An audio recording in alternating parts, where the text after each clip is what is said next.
pushing for multiple reasons. Yeah, so born and raised in Baltimore, and I am one of 5 kids.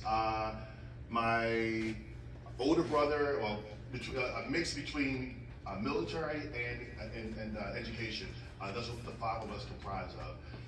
When I did 21 years in Marine Corps, we'll back up some. So I'm 3 years in the county. I've been here for 3 years.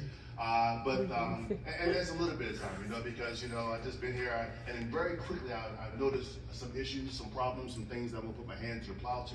But for the last 21 years, I've been protecting our freedom in the Marine Corps. Retired 21 years, combat veteran with the Marine Corps, and I traveled to over 35 countries within that 21 years time span. So I have a lot of diversity, with cultures and being able to meet and greet people and find that common common thing that we can build a rapport on and build a relationship.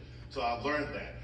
Within my years in the Marine Corps, I did recruiting, so I know how to find the need for people, for communities, and connect that need with a solution. I call myself a solutionist or a problem fixer, if you will. So, how did I get here? Sitting home teleworking with my wife of 20 years come July. Yay! Woo, making it. She's also a 15-year combat Marine vet. She's done 3 tours to Iraq, and I missed her all 3 times. One time, I think we were separated almost 11 months separation.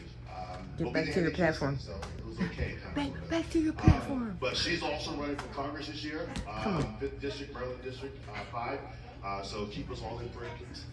But how I got here, I was teleworking, and I started hearing things on the network, on the screen. I started seeing some of the instructions. I started seeing some of the things that were being taught. And I said, kind of slow what we all felt.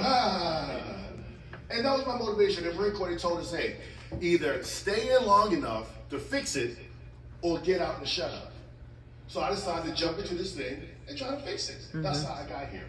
I'm one of those guys that think, we've seen how Virginia had a huge debacle, a huge misstep when they decided to say parents don't have a voice. We saw how that went wrong, went sideways very quickly, didn't it? And when we saw that, we saw that red wave go across Virginia, and the parts that were once blue turned red real quickly. Parents, grandparents, they will hear our voice.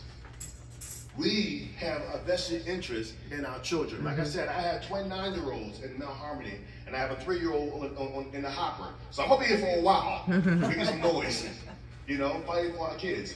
But we saw real quickly how Virginia lost. They lost that battle. Parents, we have a voice, and that is one of my platform items is parents have a voice, parents' choice. That's one of my platform items because, again, we should have the opportunity and the right.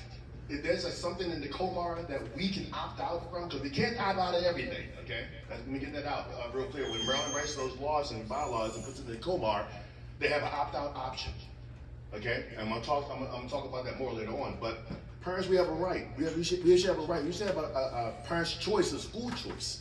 If there's something being taught at one school and we want to be, and we live in that area, that's our zone school. But the other school has something that's much more appealing to our kids, and that's where their direction of life wants to go. We should be able to opt out from that school and have school choice to send our child to the other school that has that curriculum that our child is going to thrive in. So that's really big in my book. Okay, so let's talk about some hot topic items, okay? What we all came here for. Sex ed. I've seen some very, very, very disgusting, appalling education PowerPoints that talked about sexual ed in the high school. Conversations that when I was that age would not want to have a conversation with my parents.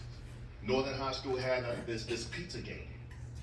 Ridiculous. I don't know if you heard, you've seen, I see the heads going up and down. That's appalling. There's no way in the world I would want my child when they become teenagers to want to sit down and talk to their peers and their teacher about an experience they had. No, inappropriate. How did that become part of the curriculum? How did that become a teaching moment? I don't know. That's You know, right. here's another part. So this sex ed thing, when I was coming up, and some of y'all are 48 years old, I'm 47. Nobody's 47, we don't 41 to 10. It's okay, wisdom in this place. So when I was coming up, sex ed was all about, you know, the I guess the hierarchy or the hype of sex ed when I was coming up was Do you like the birth of the child.